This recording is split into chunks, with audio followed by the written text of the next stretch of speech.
Student, आज के इस वीडियो में हम लोग अंश के बारे में चर्चा करेंगे। अंश क्या होता है, अंश कितने प्रकार का होता है, अंश की शुरुआत कहाँ से होती है।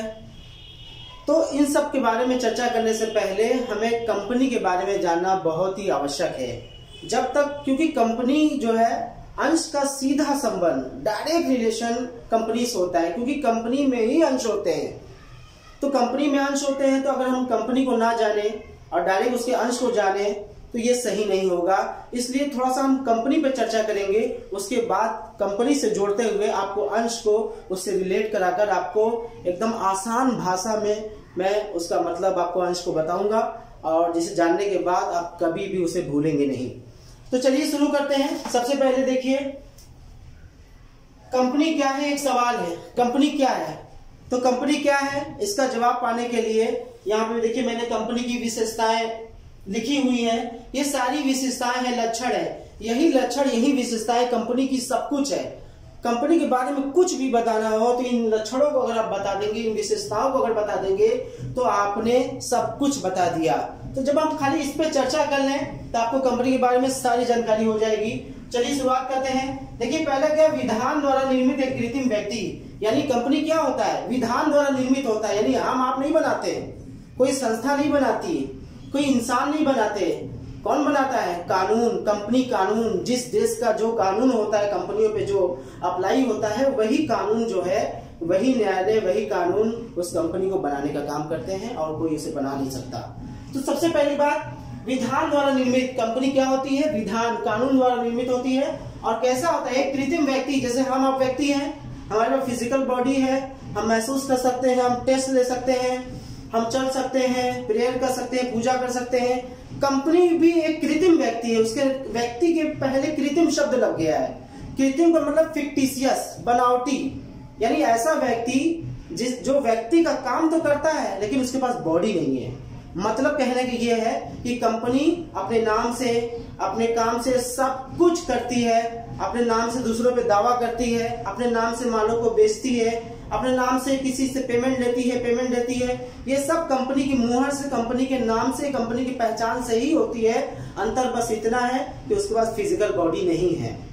इसीलिए कंपनी को क्या कहा गया है, एक कृत्रिम व्यक्ति, फिक्टिशियस पर्सन।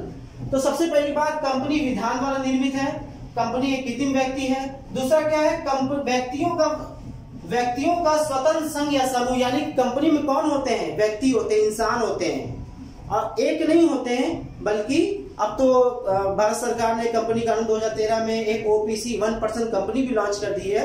लेकिन सामान्यता देखें तो कंपनी व्यक्तियों का समूह होता है, जिसमें 2 या 2 से अधिक लोग होते हैं। ठीक है, तो यहाँ व्यक्तियों का समूह चाहिए, स्वतंत्र समूह, यानी कि वो समूह स्वतंत्र होता है, कोई भी अपनी इच्छा से कभी भी आ सकता है, कोई भी अपनी इच्छा से कभी भी जा सकता है। कंपनी किसी पे कंट्रोल नहीं करती कि आपको रहना है, आपको नहीं रहना है, आपको ये करना है, आपको वो। कंपनी कुछ भी ऐसा प्रतिबंध नहीं लगाती किसी पर। तो व्यक्तियों का स्वतंत्र संघ या समूह है।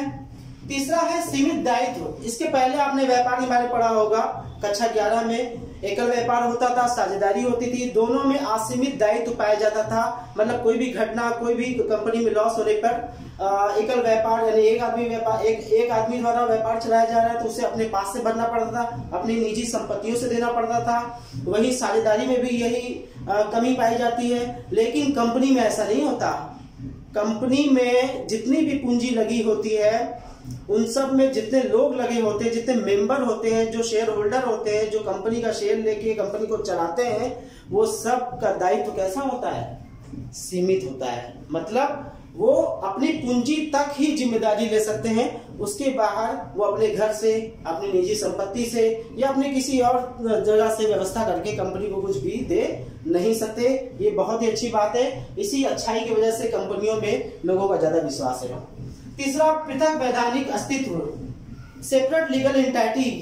ये विशेषता तो कंपनी को बहुत ही ऊंचाइयों पे ले जाते हैं, क्योंकि इसी विशेषता के कारण हम लोग एकदम विश्वास करके स्वतंत्र रूप से कंपनी से जुड़ते हैं। क्योंकि इस विशेषता में यही बताया जाता है कि कंपनी का मालिक और कंपनी दोनों अलग अलग इंसान हैं।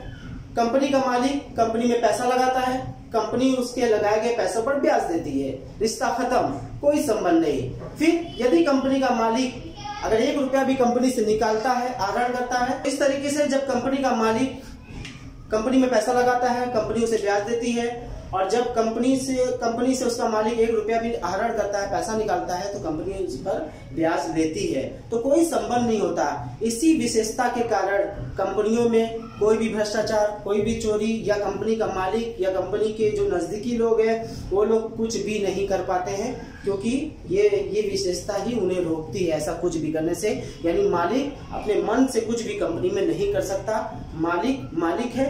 कंपनी की नजर में मालिक भी एक तरीके का क्या है, एक लेनदारी है।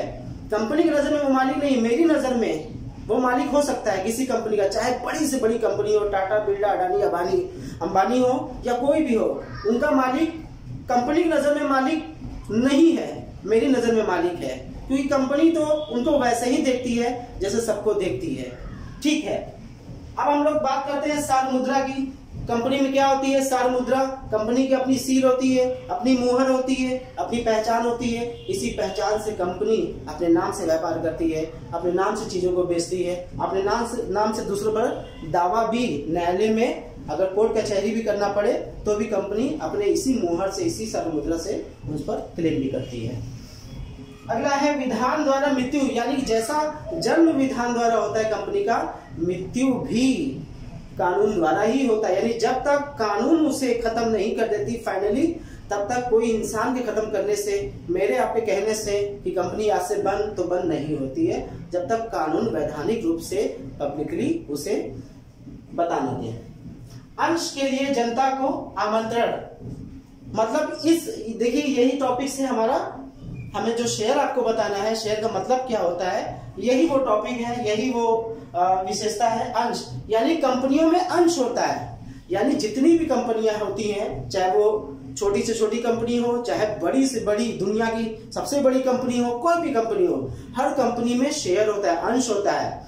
वो अंश जो है, अंश बेचा जाता है, कंपनियां बेचती हैं, देती हैं किसको? जनता को। और जनता से क्या लेती है? पैसा लेती है कंपनी, उस पैसे से कंपनी चलाया जाता है। तो कहने का मेरा मतलब यह है, कंपनियां जो चलती है वो अपना पैसा नहीं लगाती। अमूमन कंपनियां चलाने के लिए, बनाने के लिए जनता से ही पैसा लेके जनता के ही अपने काम करती है और अपने उद्देश्यों की पूर्ति करती है, और जो भी उन्हें प्रॉफिट लॉस होता है वो उसमें जनता के हिस्सा, जनता जितना भी लगाए रहती है उन लोगों को उन हिसाब से उनको शेयर में हिस्सा, लाभांश दिया जाता है। अब इसके बाद अब फाइनली हम लोग कहें कंपनी क्या है, तो हम लोग ऐसे कर सकते हैं, कंपनी विधान द्वारा निर्मित एक ऐसा कृत्रिम व्यक्ति है जिसका पृथक वैधानिक अस्तित्व होता है, जिसकी अपनी एक सार्वमुद्रा होती है, जिसका दायित्व सीमित होता है, जो व्यक्तियों का समूह होता है, जो स्वतंत्र समूह होता है, जिसकी अपनी सार्वमुद्रा होती है, या जिसकी पूंजी अंशों में विभक्त होती है, ऐसी कंपनी को, ऐसी संस्था को, ऐसे संघ को कंपनी का नाम दिया जाता है। यानी कंपनी की विशेषताएं ही इसके लिए सब कुछ है। आप कंपनी की विशेषता जान जाइए, आप कंपनी के बारे में सब कुछ बता सकते हैं। अब हम लोग चलते हैं दूसरे पॉइंट पर। अभी मुझे शेयर बताना है आपको। शेयर से पहले मैंने आपको कंपनी बताई, कंपनी में शेयर होता है ये बताया, कंपनी होती क्या है ये बताई। अब शेयर को जानने के लिए दूसरा जो प्रोसेस है वो कंपनी बनती कैसे, इसे जानेंगे। इसे जानने के बाद मैं आपको शेयर के बारे में फाइनली आपको अपने आप पता चल जाएगा, मुझे बताने की भी जरूरत नहीं पड़ेगी, अपने आप इमेजिन कर लोगे कि शेयर ये होता है। तो देखिए अब सवाल होता है कंपनी का निर्माण, यानी कंपनी बनती कैसे है। एक कंपनी बनने में क्या क्या स्टेप होते हैं, तो यहाँ पे मैंने स्टेप लिखे हुए हैं, 4 स्टेप। कोई भी कंपनी बनने के लिए 4 स्टेप होते हैं, 4 स्टेप। पहला है प्रमोशन, दूसरा है इनकॉर्पोरेशन, तीसरा है कैपिटल सब्सक्रिप्शन, और चौथा है कमेंसमेंट ऑफ बिजनेस। तो यानी कि कंपनी की शुरुआत कैसे होती है, तो कंपनी की शुरुआत होती है प्रमोशन से।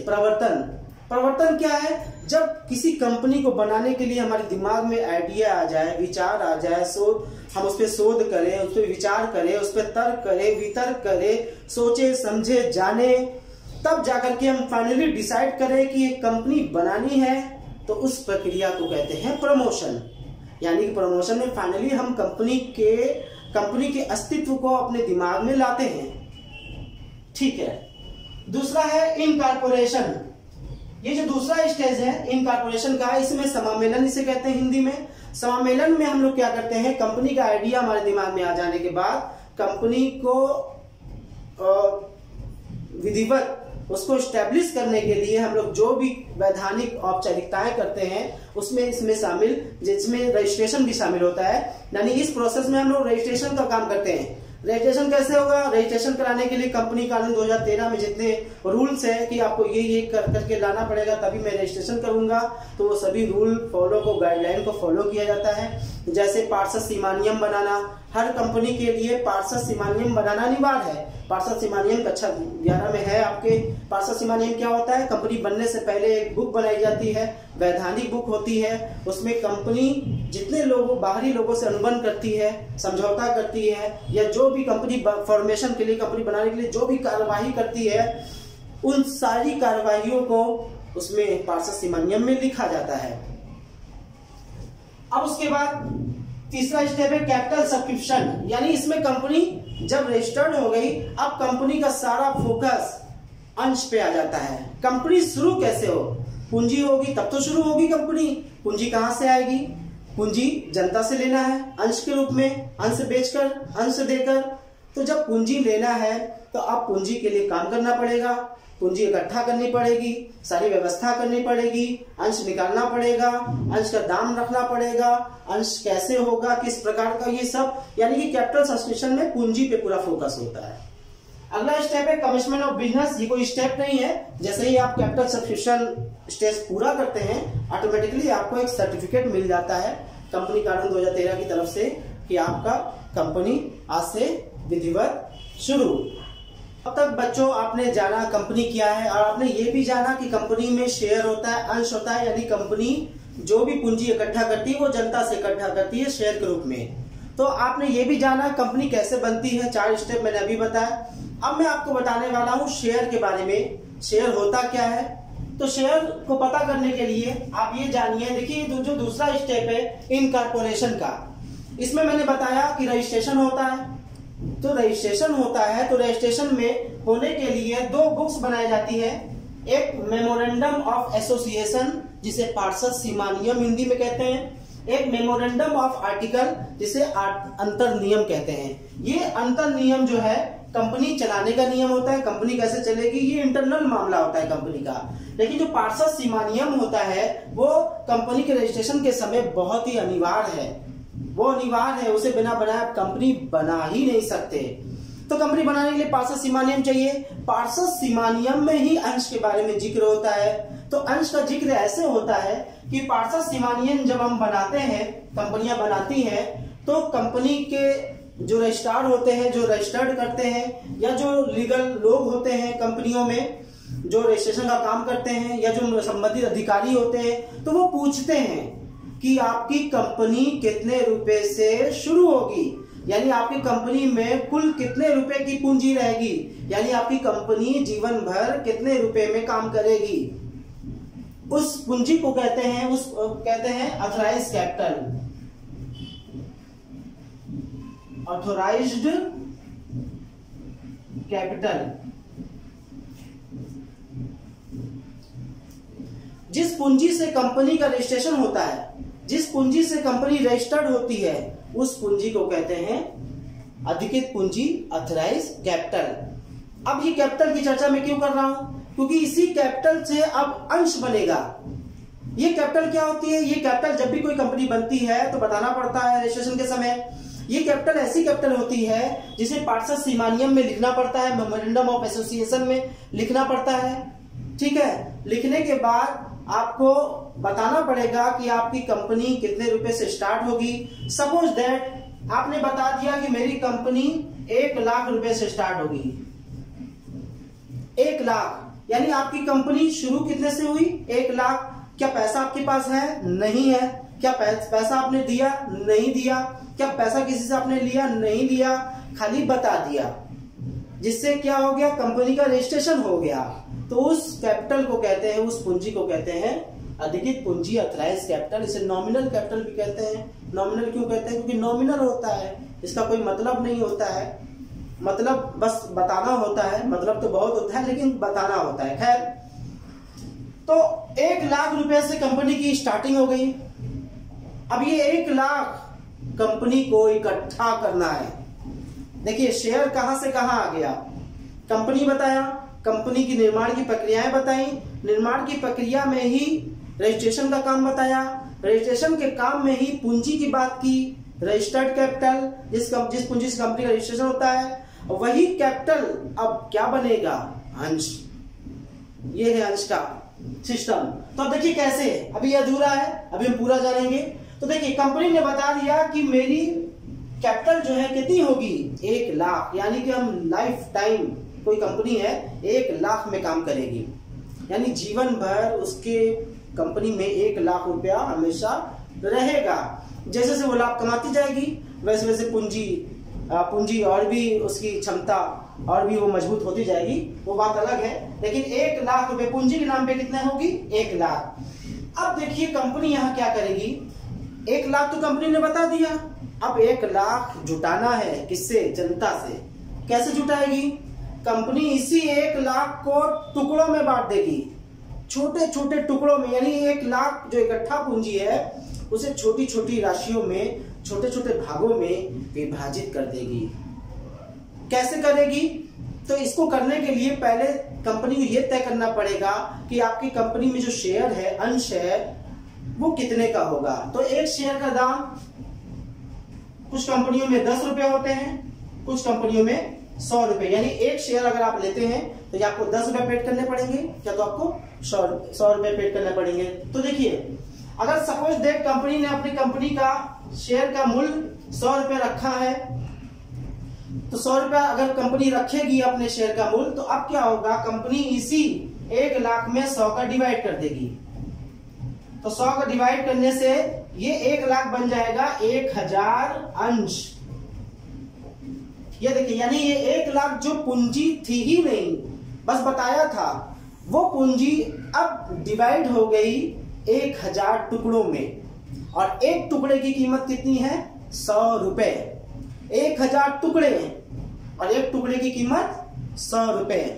तो कुल अगर ये 1000 रुपए जनता में कंपनी, अब क्या होगा, अब 1000 टुकड़ों में तो आपने बांट दिया, अब इसे कार्यवाही करेंगे, यानी कि आप जैसा भी जो भी आपका रूल्स है उसके तहत आप जनता में इसे बेचेंगे। आगे रूल्स में बताऊंगा कैसे बेचा जाता है। तो बेचने के बाद जनता उसे अप्लाइड करती है, लेती है, लेने के बाद पैसा जो भी बनता है 100 रुपए, वो जनता जो है बैंक खाते के माध्यम से कंपनी को अदा कर देती है। और इस तरीके से कंपनी के पास कितने रुपए आ जाएंगे, 1000 अंश में, 1000 अंश में अगर हम 100 का गुणा करें तो अब 1 लाख रुपए वापस आ जाएंगे। अब 1 लाख रुपए फिर से आ जाएंगे। अब आएंगे असली में, पहले क्या था, नकली में बताया गया था, क्योंकि वही पूंजी से आपकी पूरी जीवन चलनी है, वो खाली नॉमिनल होता है। लेकिन अब जनता से हमने 1000 टुकड़ों में बांट दिया, अब टुकड़ों में बांट करके 100 के हिसाब से सबसे ले भी लिया। लेने के बाद क्या पता चला कि हमारे कंपनी में कितने रुपए आ गए, 1 लाख। अब देखिए ये 1 लाख क्या है, इसे कहते हैं अंश पूंजी। ये जो पूंजी थी 1 लाख, वो क्या थी, अथराइज कैपिटल। अब जो पूंजी वास्तव में आ गई, असली में आ गई, वो क्या होगी, अंश पूंजी, शेयर कैपिटल। इसका मतलब अंश क्या होता है, अंश किसी भी कंपनी, जब भी कोई कंपनी बनती है, नई कंपनी बनती है, तो उसमें रजिस्टर्ड कैपिटल होता है, नॉमिनल कैपिटल होता है। उस कैपिटल को कंपनी छोटे छोटे टुकड़ों में विभाजित करती है। कैसे विभाजित करती है, अंशों का मूल्य जो भी होता है उस कैपिटल में अंशों का मूल्य का भाग दिया जाता है। भाग देने से जो भी टुकड़े बनते हैं, वही टुकड़े को हम लोग इंडिविजुअली अलग अलग अंश का नाम देते हैं। अब आपके मन में सवाल आता होगा, अंश होता कैसा है। अंश कुछ नहीं, कागज का टुकड़ा होता है, एक कागज का टुकड़ा। अगर आप 1 करोड़ का अंश लेंगे, मैं आपको एक कागज का टुकड़ा दूंगा, तो आप कहेंगे कागज का टुकड़ा, हाँ वो कागज का टुकड़ा ही है, लेकिन उसकी कीमत बहुत है। तो अंश एक फिजिकली, अगर फिजिकली देखें तो एक कागज का टुकड़ा होता है, इसे आप लेंगे, मैं आपको कागज का टुकड़ा मोहर मार करके दे दूंगा कि आपने मेरे, आप कंपनी, आपका नाम मेरे कंपनी के रजिस्टर में चढ़ जाएगा, आप मालिक हो जाओगे। तो बच्चों आपने देखा अंश क्या होता है, अंश की पूरी कहानी मैंने आपको बताई। आई होप आपको समझ में आया होगा। अब बच्चों हम लोग जब हम चर्चा करेंगे अंश के बारे में, मैंने आपको बताया, अब मैं आपको बताऊंगा कि अंश के प्रकार कितने होते हैं। क्या अंश के भी कोई प्रकार होते हैं? हाँ, अंश दो प्रकार के होते हैं। पहला है समता अंश, इक्विटी शेयर, और दूसरा है पूर्वाधिकार अंश, प्रेफरेंस शेयर। अब आप सोचते होंगे कि ये दो प्रकार क्यों है? तो दो प्रकार कुछ इस तरीके से है। पहले हम जान लेते हैं कि समता अंश होता क्या है, पूर्वाधिकार होता क्या है, उसके बाद में उसमें हम रीजन चर्चा करेंगे कि दोनों क्यों होते हैं। देखिए, समता अंश कंपनी का असली अंश होता है, वो नकली नहीं होता, वो भी अंश होता है, लेकिन असली जो अंश होता है समता अंश होता है। समता अंश से ही कंपनी स्टार्ट होती है, पूर्वाधिकार अंश बाद में बात होती है। यानी किसी भी कंपनी की शुरुआत, किसी भी कंपनी की स्थापना, किसी भी कंपनी की दिन प्रतिदिन के कार्य किस अंश से होते हैं? समता अंश से होते हैं। यही इंपॉर्टेंट अंश होता है, इसी अंश से कंपनी चलती है। सारी मैक्सिमम पूंजी कंपनी में जो भी होती है उसी यही अंश होता है। ठीक है, समता अंश लेने वाले असली मालिक होते हैं। समता अंश लेने वाले कंपनी में जा सकते हैं, मालिक कहला सकते हैं। समता अंश लेने वाले कंपनी के सारे डॉक्यूमेंट को चेक कर सकते हैं, वेरीफाई कर सकते हैं। समता अंश लेने वाले कंपनी के वोटिंग में हिस्सा ले सकते हैं, वोट कर सकते हैं, किसी पद पर जा सकते हैं, किसी को हटाने की प्रक्रिया में शामिल हो सकते हैं। यानी कि कहने का मतलब यह है समता अंश ही सब कुछ है। कंपनी मतलब समता अंश, कंपनी के अंश पूंजी मतलब समता अंश। तब वो अंश क्या है? पूर्वाधिकार अंश। जब कोई और आवश्यकता, कंपनी को पूंजी की अतिरिक्त आवश्यकता पड़ती है तो पहले से ही कंपनियां पूर्वाधिकार अंश जारी करने का अधिकार कंपनी कानून से ले लेती है और फिर उसे 2-3 साल में जारी कर दिया जाता है। लेकिन ये अंश समता अंश से बिल्कुल अलग होते हैं, क्योंकि मेन अंश बेसिक शेयर कौन सा होता है? समता। तो वो तो अतिरिक्त में आते हैं, एक्स्ट्रा में आते हैं। तो उसका क्या मतलब होता है? देखिए, अगर पूर्वाधिकार अंश क्या होता है? पूर्वाधिकार अंश ऐसा अंश होता है जिसका पैसा आपको कंपनी एक दिन वापस कर देगी। समता अंश का कभी पैसा वापस नहीं होता। अगर आपने समता अंश में पैसा लगा दिया, क्यों भाई, आप मालिक हो तो पैसा वापस क्यों लोगे? मालिक क्या कभी पैसा लेते हैं क्या? नहीं। जो मालिक होता है वो कभी पैसा निकालता नहीं है। पैसा निकाल लेगा तो कंपनी का क्या मतलब, मालिक का क्या मतलब? तो समता अंश मालिक होते हैं तो इनका पैसा कभी वापस नहीं होता। पूर्वाधिकार अंश मालिक नहीं होते हैं, इसलिए इनका पैसा वापस हो जाता है, इन्हें मालिक नहीं कहा जाता। लेकिन इन्हें 2 पूर्वाधिकार मिलता है। यानी ये जो पूर्वाधिकार अंश है समता अंश की तुलना में थोड़ा सा बेहतर है, बेहतर उनकी नजर में है, लेकिन वास्तव में असली अंश कौन है? समता अंश है। खैर, जनता को जो भी पसंद होती है जनता वैसा करती है। तो पूर्वाधिकार अंश अगर आप लेते हैं किसी कंपनी का तो उसमें आपको 2 पूर्वाधिकार मिलेगा। लाभांश निश्चित दर पर पहले पाने का अधिकार। पहले पाने का मतलब समता अंश की तुलना में, यानी अगर कोई लाभ हुआ कंपनी को तो पहले इनको वरीयता दी जाएगी और फिक्स दिया जाएगा। ये नहीं कि आज 5 कर 4 कर नहीं मिला, नहीं दिया लाभ में हिस्सा, ऐसा नहीं है। और दूसरा क्या अधिकार? पूंजी वापस पहले पाने का अधिकार। यानी कभी कंपनी डूबती है या कोई वित्तीय संकट कंपनी के पास आता है, कंपनी को पैसा वापस करना पड़ा या कंपनी बंद करनी पड़ी, तो ऐसे में सबसे पहले किनका ख्याल रखा जाएगा? पूर्वाधिकारधारियों का रखा जाएगा, उन्हें पहले पैसा वापस होगा। तो आप कहेंगे कि इनका क्या मतलब है? तो वही मैंने बताया ना, मालिक का क्या मतलब है? तो मालिक है, वो लेनदार की तरह, कंपनी उन्हें कैसा ट्रीट करती है? लेनदार की तरह। यानी आपसे मैंने पैसा लिया है, आपको पैसा वापस कर दूंगा। लेकिन समता अंशधारी को कंपनी मालिक एज मालिक की तरह ट्रीट करती है। यानी कि उन्हें लाभ जब ज्यादा होता है तो बहुत ज्यादा लाभ का हिस्सा मिलता है, मालिक की हैसियत मिलती है, बहुत सारे अधिकार मिलते हैं, कर्तव्य होते हैं, जवाबदेही होती है, ये सब भी होते हैं। तो अंश मुख्यतः 2 प्रकार के होते हैं, एक समता अंश, एक पूर्वाधिकार अंश। समता अंश वह अंश जिस अंश से कंपनी की स्थापना होती है, कंपनी चलती है, कंपनी बनती है, जिसको लेने वाले असली मालिक होते हैं, जिसको लेने वाले वोटिंग कर सकते हैं, कंपनी के खातों को चेक कर सकते हैं, सब कुछ कर सकते हैं। अब पूर्वाधिकार अंश वह अंश जो कंपनी अतिरिक्त में जारी करती है और जिन्हें 2 पूर्वाधिकार मिलता है। कंपनी कानून 2013 की धारा 43 में भी कंपनी कानून ने खुद कहा है कि समता अंश वह अंश है जो पूर्वाधिकार नहीं है। यानी कि जो अंश पूर्वाधिकार नहीं है वो समता ही है। यानी कंपनी में पूरी दुनिया में 2 ही अंश है, एक समता, एक पूर्वाधिकार। अगर पूर्वाधिकार नहीं है तो समता कहलाएगा, समता नहीं है तो पूर्वाधिकार कहलाएगा, क्योंकि कोई तीसरा अंश है ही नहीं। खैर, तो आपको इस लेक्चर से पता चला कि समता अंश, पूर्वाधिकार अंश क्या होता है, क्या इनकी विशेषताएं होती हैं, सब कुछ मैंने लेक्चर में इंक्लूड कर दिया। एक और अंश की चर्चा कर लेते हैं, उसका नाम है स्वीट समता अंश। यहाँ स्वीट मीठा वाला स्वीट नहीं है, SWEET है ये। तो ये भी अंश है, स्वीट इक्विटी शेयर। अब तो मैं ये बता दूं, ये अलग नहीं है, ये इक्विटी शेयर ही है। अंतर बस इतना है, ये ऐसा इक्विटी शेयर है जो कंपनी अपने मेंबर, अपने संचालक, अपने कर्मचारी को देती है बोनस के रूप में, या देती है छूट पर कम पैसे में। क्यों देती है? क्योंकि उनका परफॉर्मेंस अच्छा है, उन्होंने अच्छा काम किया है, हार्ड वर्क किया है।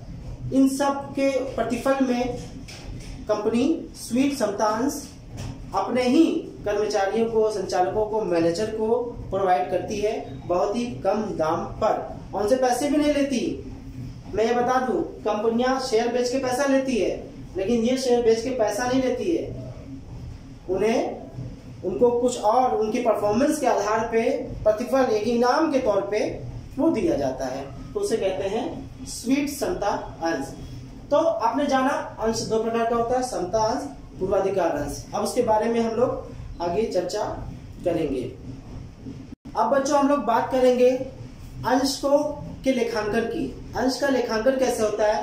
तो अंश को लेखांकन को समझने के लिए पहले अंश कैसे इशूड होता है, कैसे जारी होता है, उसकी प्रक्रिया जान लेते हैं। तो यहाँ मैंने लिखा हुआ है अंश निर्गमन की कार्यवाही। कौन कौन सी कार्यवाही स्टेप फॉलो किए जाते हैं? तो सबसे पहला प्रोस्पेक्टस। प्रोस्पेक्टस क्या है? प्रविवरण। प्रविवरण क्या है? इन्विटेशन, यानी कि पहले कंपनी जो है अपने शेयर के बारे में जनता को बताएगी और इनवाइट करेगी कि आप मेरा शेयर ले। उसमें सारे रूल्स रेगुलेशन लिखे होते हैं, कंपनी का शेयर क्या है, कितने का है, सब कुछ लिखा होता है। दूसरा स्टेप क्या है? एप्लीकेशन। कंपनी के बाद एप्लीकेशन, कंपनी एप्लीकेशन फॉर्म निकालेगी। सारी जनता जो भी इंटरेस्टेड है शेयर लेने में, वो एप्लीकेशन फॉर्म भरेंगे। अब फॉर्म भरते समय कुछ पैसा भी अदा कर देंगे।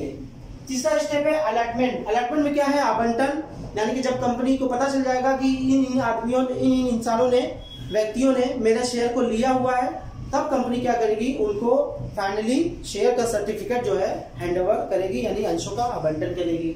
उसके बाद कॉल्स, यानी कि अगर कुछ पैसा बच जाएगा, कुछ पैसा लेना बाकी होगा कंपनी से अंश देने के बाद भी, तो उसे कॉल्स के माध्यम से पैसा टाइम टू टाइम कंपनियां जनता से मांगती रहेगी। बच्चों अब हम लोग चर्चा करेंगे अंशों के लेखांकन से संबंधित कौन कौन से जनरल में लेखे होते हैं।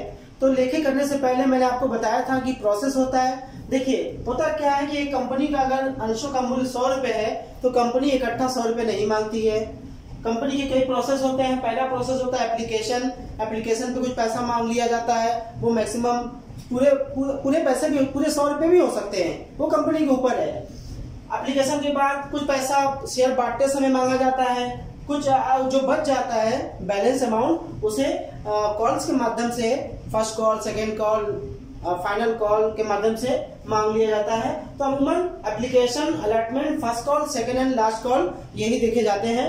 इन्हीं की अब जब जनरल एंट्री की बात करें तो इन्हीं की एंट्री होती है, यानी कंपनी जैसे जैसे पैसा मांगती है वैसे वैसे जनरल में एंट्रीज बनाई जाती है। अगर कोई पैसा नहीं देता है तो आगे वो प्रक्रिया चली जाती है। लेकिन बेसिकली 8 एंट्रीज होती है। यहाँ पे मैंने देखिए सारे एंट्रीज मैंने लिख दिए हैं। यहाँ पे देखिए पहली एंट्री, दूसरी, तीसरी, चौथी, पांचवी, छठी, सातवीं और 8वीं एंट्री। देखिए 4 प्रोसेस है, 4 प्रक्रियाएं हैं, 4 की 8 एंट्री, यानी कि हर एक प्रोसेस की 2 एंट्री होगी। जैसे एप्लीकेशन, जब कंपनी एप्लीकेशन मांगेगी तो सबसे पहले कंपनी पैसा प्राप्त करेगी, तो एक लेखा होगा bank account debit to share application, यानी बैंक में पैसा आ जाएगा और शेयर एप्लीकेशन अकाउंट जो उसकी पूंजी है उसे क्रेडिट कर दिया जाएगा।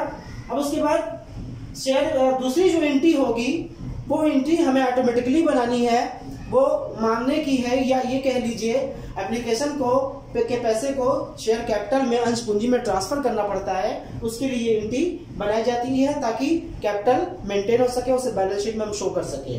तो दूसरी एंट्री ऑटोमेटिकली हम लोग बनाएंगे share application account debit to share capital. इससे क्या होगा, शेयर एप्लीकेशन आपस में कट जाएगा, डेबिट क्रेडिट आपस में जीरो हो जाएंगे, तो पैसा आ जाएगा और पूंजी बन जाएगी। उसके बाद तीसरी एंट्री होती है अलॉटमेंट की। अलॉटमेंट पहले ड्यू होता है, देखिए होता क्या, एप्लीकेशन पहले रिसीव होता है, बाद में ड्यू होता है, लेकिन बाकी के सारी किस्तें, बाकी के सारे पैसे पहले ड्यू होंगे, पहले मांगे जाएंगे कंपनी द्वारा, फिर रिसीव होंगे। क्या देखिए अलॉटमेंट का पहले हमने ड्यू किया है, यानी पहले एंट्री ये होगी share allotment account debit to share capital, ये ट्रांसफर वाली एंट्री है, ड्यू वाली एंट्री है, मांगने वाली, और फिर उसी का पैसा जब हमें मिल जाएगा जनता से तो एंट्री कर देंगे bank account debit to share allotment. फिर पांचवी एंट्री शेयर फर्स्ट कॉल, अगर किस्तों के माध्यम से भी मांग रहे हैं, पैसा बच गया है, किस्त भी है, तो फर्स्ट कॉल को डेबिट करेंगे, शेयर कैपिटल को क्रेडिट करेंगे, और फिर अगली एंट्री करेंगे bank account debit to share first call. उसके बाद लास्ट एंट्री अगर फाइनल कॉल भी है तो दो एंट्री और बनेगी। पहली एंट्री बनेगी सेकंड कॉल को मांगने की, share second and last call account debit to share capital, और फिर जब उसका पैसा मिल जाएगा तो bank account debit to share second and last call. तो इस तरीके से बच्चों आपने देखा कि मैंने आपको शेयर बताने के लिए कंपनी से स्टार्ट किया, कंपनी का मतलब बताया, कंपनी का निर्माण बताया, कंपनी का अंश बताया, अंश का प्रकार बताया, अंश का लेखांकन बताया, अंश को कैसे पैसा मांगने के लिए कौन कौन सी कार्यवाही की जाती वो बताया। ले देकर मैंने आपको मैक्सिमम जानकारी इसी वीडियोस में दे दी है, बाकी के वीडियोस आगे आएंगे। आई होप आप सब लोग को समझ में आया होगा। Thank you so much.